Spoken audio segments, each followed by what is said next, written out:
You are listening to The Evidence Locker. Our cases have been researched using open source and archive materials. It deals with true crimes and real people. Some parts are graphic in nature, and listener discretion is advised. Each episode is produced with the utmost respect to the victims, their families, and loved ones.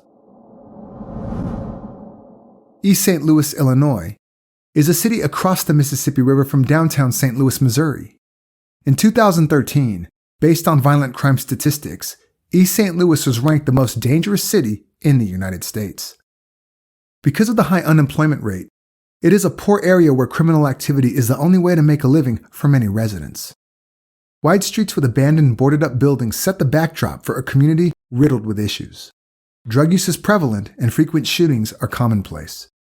Police do what they can, but with the sheer amount of crimes, it seems like the law of the streets outranks the law of the state. On a bleak winter's day in 2011, Officer Perry from East St. Louis Police Department was called to the corner of 9th Street and St. Clair Avenue. At the traffic light, he found an abandoned SUV with the ignition still on. The officer thought that it was probably a stolen vehicle that had been dumped.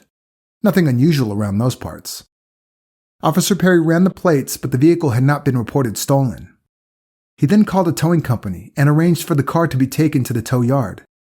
For 2 weeks, the car stayed there, unclaimed, until distraught parents of a missing young woman came forward. 23-year-old Phoenix Coldon was last seen reversing out of the driveway of her parents' Spanish Lake home in Missouri. Finding her abandoned car was the first clue in the harrowing search for their daughter. If anything, the discovery of her car only deepened the mystery into Phoenix's disappearance. And almost 10 years on, her parents still hope that there is a chance that they may find her alive.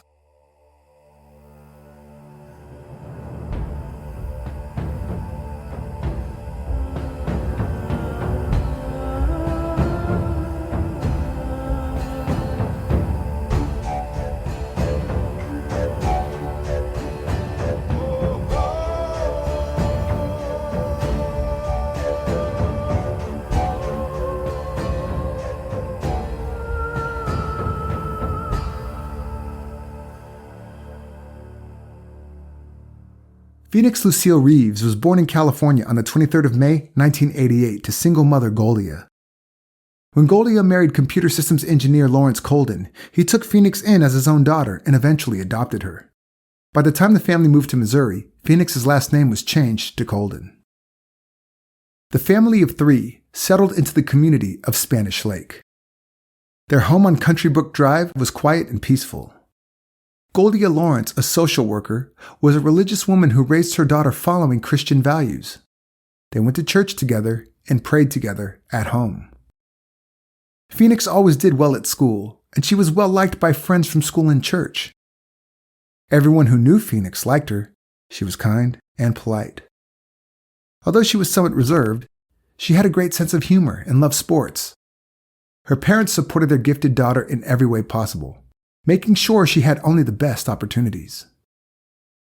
Goldia quit her job and started homeschooling Phoenix when she was in the 6th grade. Phoenix's friends said she would have preferred going through her high school years with her peers.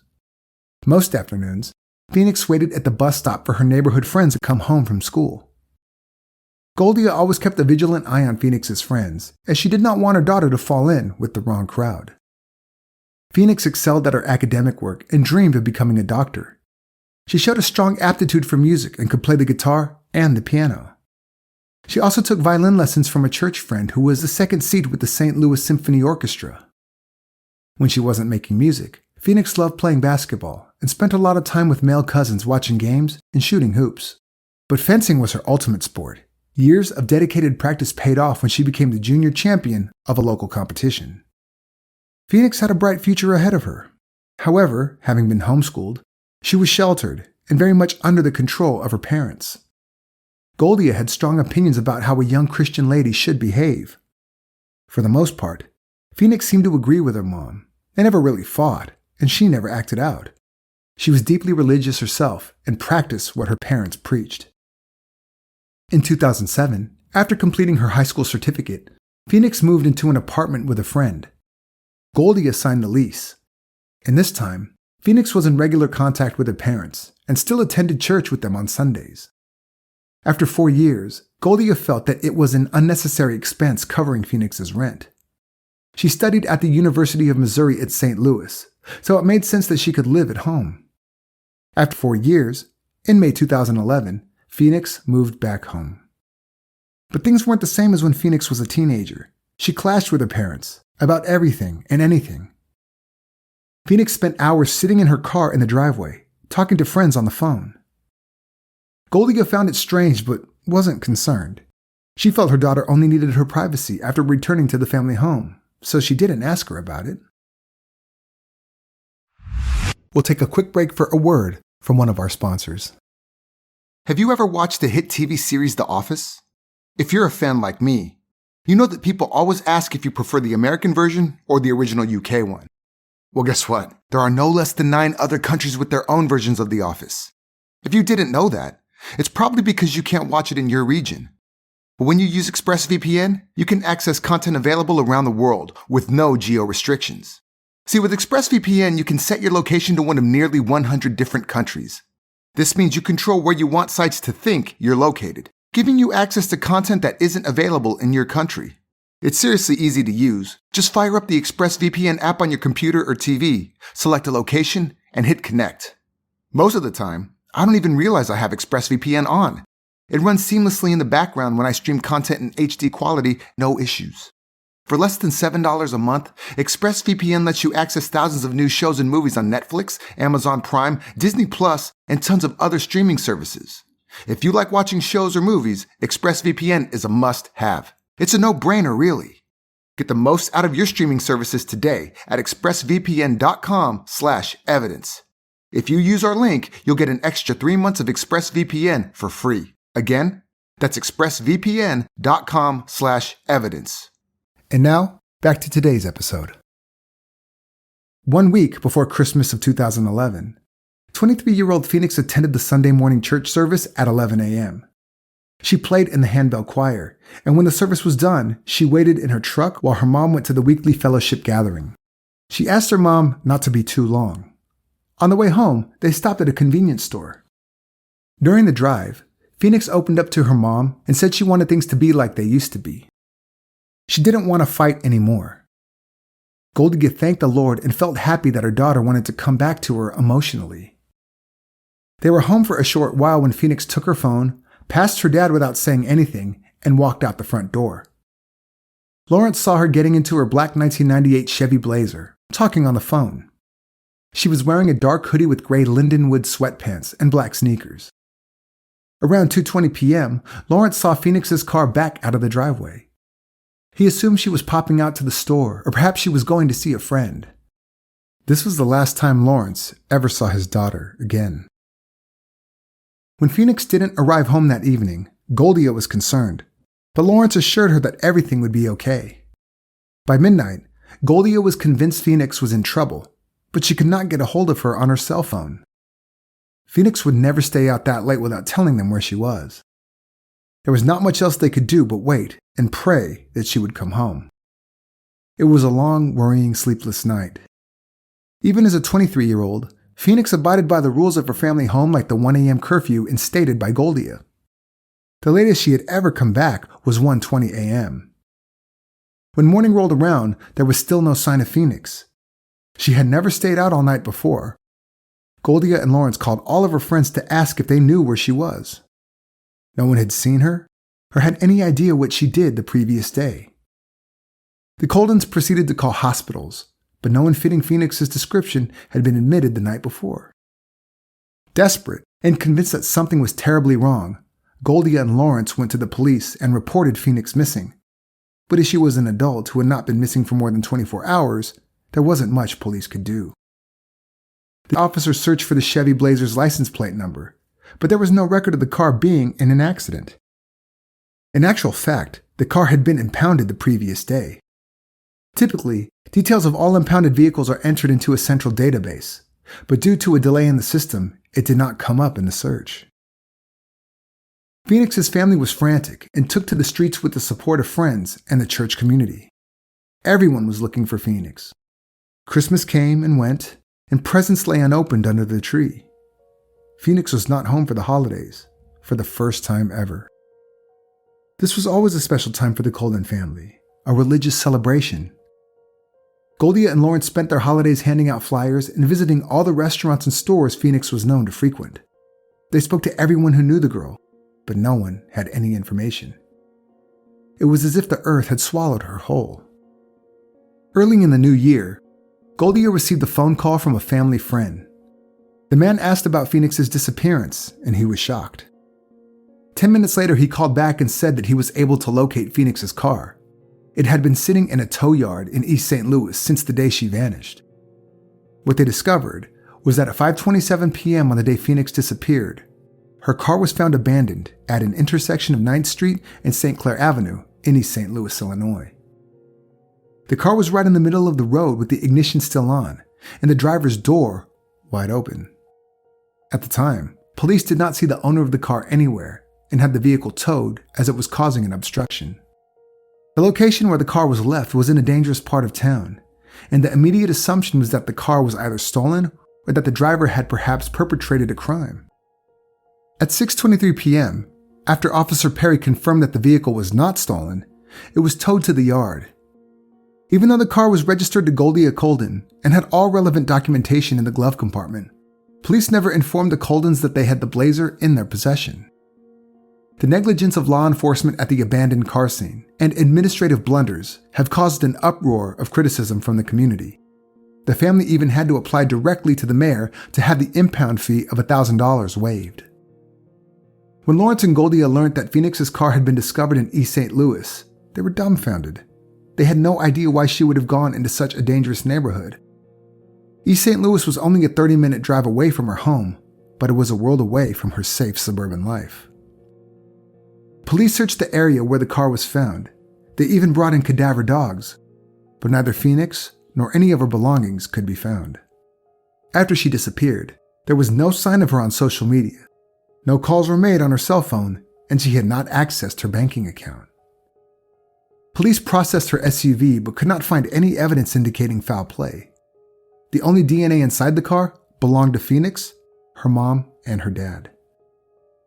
Inside the vehicle, they found her ID, purse, and eyeglasses and shoes. There was also half a can of soda and a plastic bag with slices of lemon, something Phoenix loved to snack on. Goldia said that it didn't come from their home and it wasn't in the car earlier that day when they went to church. Did Phoenix go to someone's home? Someone who knew her well enough to have given her a bag of sliced lemons? And where did she get the soda from? The time between Phoenix leaving home and her car being found was between 2 and 3 hours. If they could find out more about her movements, it could break the case wide open. A peculiar clue found in the car was a handwritten note that had been torn up with some pieces missing. At first, Goldia and Lawrence did not think the handwriting was Phoenix's. But seeing as it was the only clue they had, Goldia didn't leave it at that. She went through Phoenix's notebooks at home and looked at her notes with a magnifying glass. She found some scribblings as if Phoenix wrote it when she was in a hurry, and it was almost identical to the writing on the note found in the car. The note was dated the 18th of December 2011, the day that she vanished. Goldia said although parts of the note were missing, what they could make out was very cryptic. It said, "We think you need to make up your mind before 2012 or else I will show you what I can do about your parents." That doesn't make much sense, but Goldia believed it was the recount of a conversation Phoenix had with someone who threatened her. Goldia's best guess was that Phoenix had written the note while she was waiting for her outside the church where Goldia attended fellowship. She felt that Phoenix left the note in the glove box for them to find, in case something were to happen to her. It was a clue, but precisely what it meant or who threatened her was still a mystery. In March 2012, Goldia told a local newspaper that they received a new lead. A witness came forward to say that while Phoenix's car was parked in the driveway at her home, a green sedan was parked behind it. A black male with dreadlocks and a skull cap was seated in the driver's seat of Phoenix's car. There has been speculation about this report on online forums, but it could not be substantiated. Other than this story, Phoenix's case received very little media coverage. Her story was not prominent in the news at all. Goldia said, "The news media wouldn't give us the time of day. If Phoenix had looked like Natalie Holloway, we would not have had this problem." A couple of months after Phoenix was last seen, police still had no clue as to what could have happened to her. Lawrence and Goldia were frustrated with police and decided to take the investigation into their own hands and hired private investigator Steve Foster. But they also went out by themselves, walking the streets of East St. Louis looking for her. In their frantic search, Goldia and Lawrence began to uncover a different side to their beautiful, bright-eyed, God-fearing daughter. They learned that Phoenix never shared her apartment with a female friend. She had a boyfriend named Mike who lived with her. Her parents did not even know she was seeing someone, let alone living with him, in an apartment that Goldia had signed a lease to. Goldia said that she had been to Phoenix's apartment and looked in the closet and medicine cabinet. There were no signs that a man was living with her. Interestingly, she felt the need to check on her adult daughter, but that was how things were. In hindsight, her parents understood why Phoenix lied about having a boyfriend, as her Christian upbringing encouraged her to save herself for marriage. Lawrence and Goldia would not have approved of her living with a man. And even if they managed to accept the fact that she was dating, Mike would most likely not have been the type of boyfriend they would have approved of. When the Coldons learned about Mike, they tried to get a hold of him, but he did not respond to their attempts to question him about their daughter's disappearance. Because Phoenix never told her parents about the relationship, Goldia wasn't sure if Phoenix was still seeing him when she disappeared. The fact that Phoenix had been seeing Mike for 2 to 3 years and even lived with him was a lot to process. As they went through Phoenix's belongings, they realized that it was a significant relationship. She had attended family events with him and was entrenched in his life. Yet Mike and his parents insisted that they didn't know Phoenix that well and asked the Coldons to stop bothering them with questions. Perhaps they felt the Coldons suspected Mike of something, but they were only parents at a loss, desperate to find their daughter. The Coldons didn't think Mike had anything to do with their daughter going missing, but wondered if he perhaps introduced her to a different world with unsavory characters. In a documentary made for Oxygen, journalist Chandrea Thomas teamed up with retired police chief Joe Delia to have another look at the Phoenix Coldon case. They re-interviewed vital role players in the case. Speaking on behalf of St. Louis County PD, Officer Benjamin Granda stated in an interview that Phoenix's live-in boyfriend Mike was very cooperative during the initial stages of the investigation. He was swiftly ruled out as a suspect in the case. He also took a lie detector test, which he passed. In the Oxygen documentary, Officer Perry, who was called to the abandoned car scene, was also interviewed. He changed his initial statement, saying that the car's ignition was not running at the time and that the driver's door was not open. He'd assumed that it was a car that had run out of gas. There was nothing of significance in the car that indicated it had been used to commit a crime, so he did not find it suspicious. Why he changed his statement is unclear. Lawrence and Goldia carried on with their own investigation too. They paid a visit to the University of St. Louis, where Phoenix was a junior.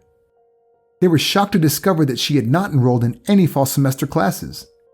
It was entirely out of character for Phoenix, who had always taken a lot of pride in her academic achievements. Investigators uncovered more secrets. Phoenix also had a second cell phone with a big bill. One of her closest friends, Tim Baker, knew she had 2 phones, one on her parents' family plan and another one in her own name. She used both. He assumed that the second phone was to contact Mike because her parents didn't know about him. Itemized billing would have exposed their relationship. However, after moving back home, phone bills showed that she sometimes used the phone on the family plan to call Mike. Perhaps she was hoping to bring their relationship out into the open.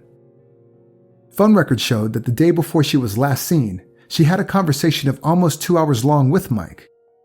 At first, Mike denied that he spoke to Phoenix, but faced with phone records, he had to admit that they talked. When questioned about what they discussed, he said he couldn't remember. On the day Phoenix disappeared, he phoned her at 9:41 a.m., and they spoke for 6 minutes. The last phone call ever made on Phoenix's family plan phone was a 1-minute phone call to Mike at 1:46 p.m. An hour later, she was gone.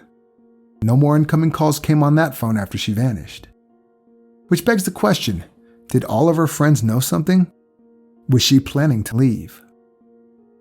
The Coldons spoke to some of Phoenix's friends and learned that she had experimented with drugs. Her friends alluded that, in the months leading up to her disappearance, Phoenix was involved with more than one man. Some of Phoenix's friends refused to speak to investigators. This only deepened the mystery into her disappearance, but also into her life. It was unsettling for her parents to learn that Phoenix had a double life of sorts. Her friends weren't out there looking for her. How significant were these friendships? They didn't really seem to be concerned about the fact that she was missing. Did they perhaps know more than they let on? What was going on? Who was Phoenix Coldon? And did anyone really know her? But none of that mattered. They were desperate to find her and bring her back to the safety of their family home. They felt that her best friend, Akira Hogan, who lived only a couple of houses down the road from them, would know what was going on in Phoenix's life. But Akira did not want to talk. The Coldons said that Akira never even visited them after Phoenix went missing. She never offered to help or anything. The only contact they had was when Akira's family told the Coldons that police questioned Akira at work and they were not happy about it. Chandrea Thomas and Joe Delia managed to talk to Phoenix's best friend Akira. She said that Phoenix's parents were very controlling of every aspect of her life. After Phoenix moved back in with her parents, things became strained. Phoenix was annoyed and argued with her parents often. Akira was able to clarify why Phoenix had a second cell phone, so she could be in touch with another boyfriend, also named Mike, who she was seeing in 2010. Phoenix met the second Mike at a department store where he worked. He gave her free samples of beauty products, and before long, the innocent flirtation turned into a romance. This is something Phoenix would have wanted to keep from her live-in boyfriend, also Mike. And seeing as her parents didn't even know about her primary boyfriend, she would also have wanted to keep the clandestine relationship away from them as well. Akira did not know if the relationship with the second Mike continued after she moved back in with her parents or not. Akira also mentioned that in the months leading up to her disappearance, Phoenix became paranoid. She felt that she was being followed by someone or something. It all became too strange for Akira, and she started distancing herself from Phoenix. The last time Akira spoke to her friend was a week before she went missing, after a verbal fight. Phoenix then pulled out a knife. Akira called her bluff. She wasn't afraid, as she knew Phoenix wouldn't harm her.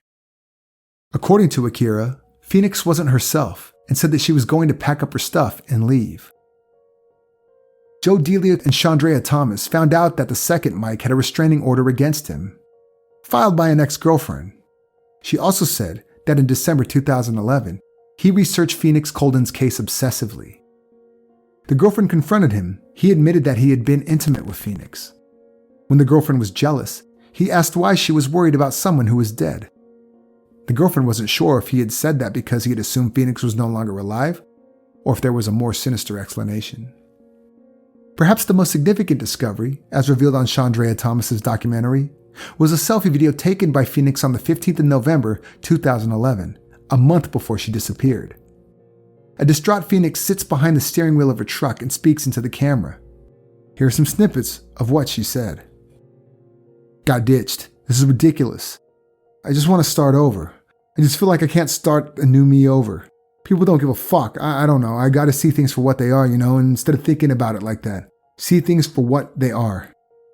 Then she quietly recites a shortened, personally relevant version of the Serenity Prayer. "Lord, please help me accept the things that won't change, and that I won't change the things that I can't change." In the course of the video, Phoenix mumbles a lot, tears welling up in her big brown eyes. Every now and then, she looks over her shoulder like she was scared someone would see her.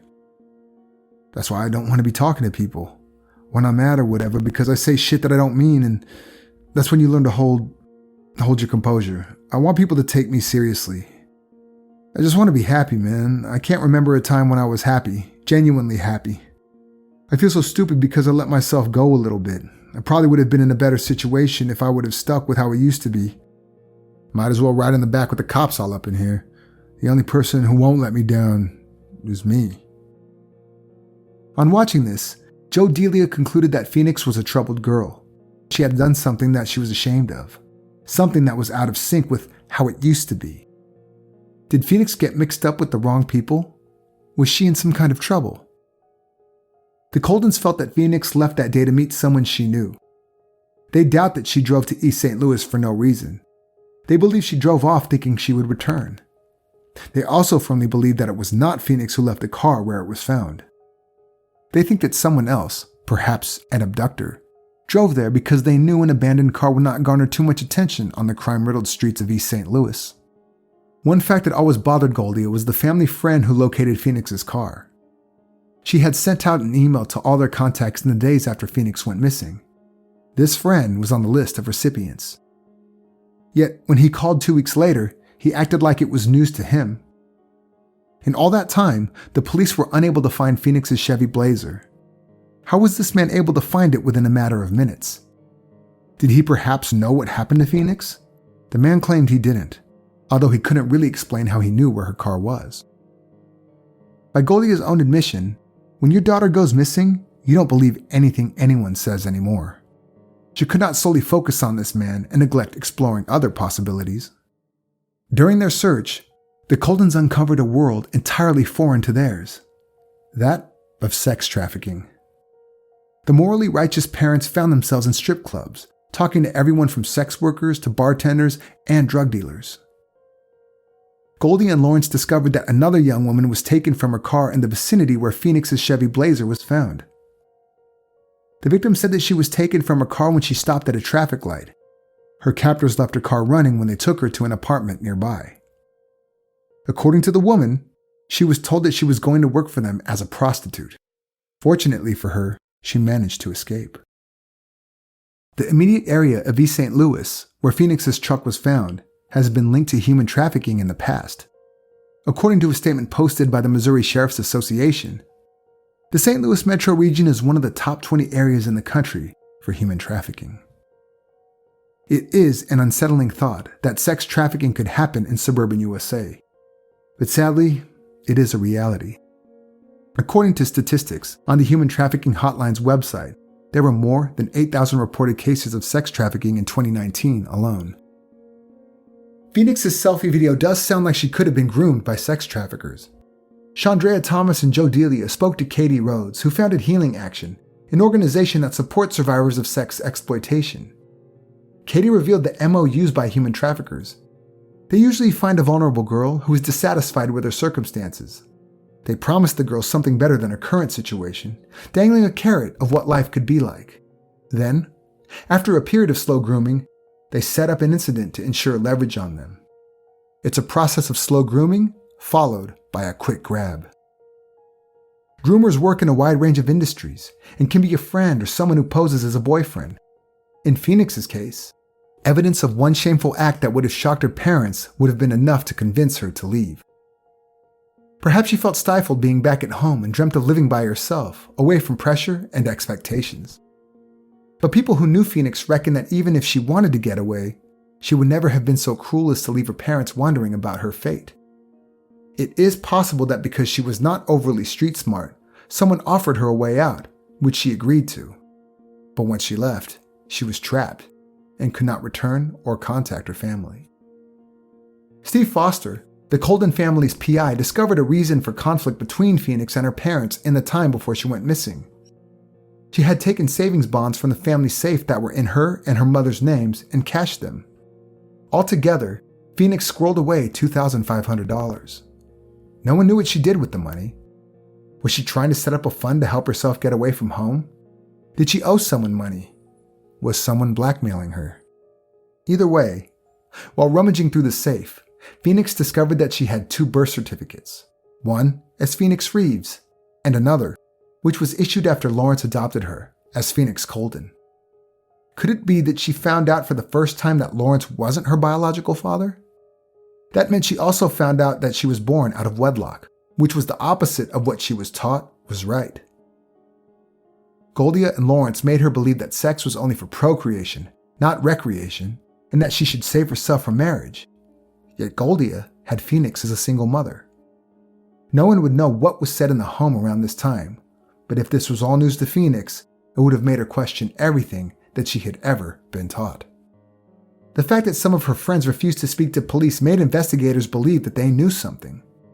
They felt there was a chance she left on her own accord and that her friends were covering for her.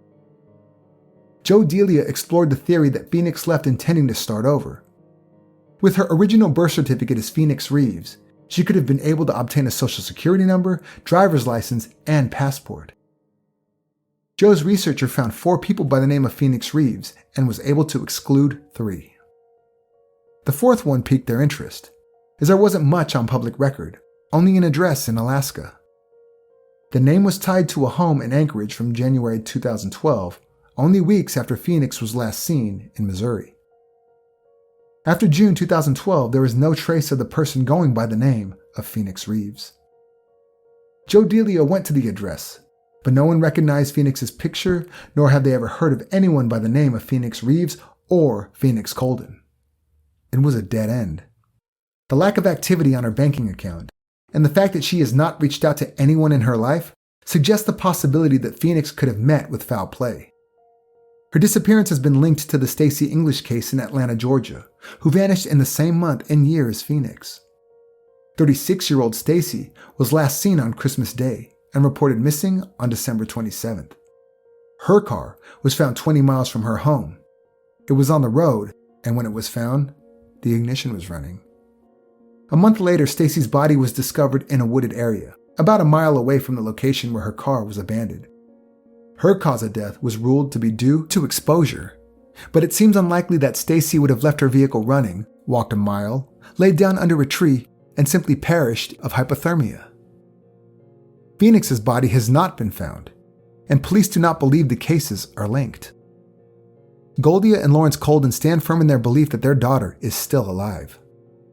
They find it hard to imagine that she would have wanted to run away, but then again, there were so many things in Phoenix's life that she kept from them. Her family has launched a Facebook page with information about her disappearance. Over the years, they have received many false leads. There was even a hoax of a young woman pretending to be Phoenix. A man called from Texas and said that he knew where Phoenix was and that she had been taken into a prostitution ring, but later admitted that he had made it up in an attempt to get attention. The Coldon search effort has cost Lawrence and Goldia dearly. Fees to private investigators, trips all over the country to follow up on leads, like the wild goose chase to Texas. Eventually, their family home was about to go into foreclosure, to which Goldia said, "Let them take the house. I don't care. All I want to know is where Phoenix is." Fortunately, they sold it in the nick of time and were able to relocate. Over the years, there have been a couple of sightings of Phoenix. 2.5 years after her disappearance, family friend Jeffrey Hargrove said he ran into Phoenix. He claims to have seen her in a grubby St. Louis grocery store in broad daylight. He asked her if she was related to David Scott, who is Phoenix's uncle. Jeffrey said she didn't deny it, and it was clear she did not want to engage in conversation with him. He claims he saw her a week later around the same area. Jeffrey didn't approach her because, in his opinion, she was a grown woman who left home and didn't want to be found. He did, however, inform her family. In 2014, Kelly Fraunert, a church friend of Phoenix's, also saw Phoenix on a flight from Las Vegas to St. Louis. She said that the woman whom she thought to be Phoenix was traveling with a couple of women and 2 men in their late 30s or early 40s. Kelly called out for Phoenix. The woman looked at her and said, "Oh, do I look like someone?" To which Kelly replied, "Yes, you do. You look like my friend Phoenix." The woman turned and walked away without saying anything else. Kelly was convinced that the woman was Phoenix. She informed cabin crew about her missing friend, and Southwest Airlines contacted police. But once they reached the airport in St. Louis, the woman got lost in the crowd, and they couldn't find her. Phoenix's case has baffled her family, friends, and investigators for almost 10 years. What happened to her in that short 2-hour window of time, after leaving her home and abandoning her car? With absolutely no clues and no one talking, will they ever find out what happened to Phoenix?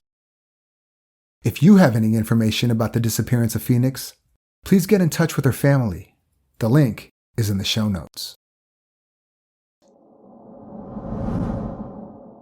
If you'd like to read more about this case, have a look at the resources used for this episode in the show notes.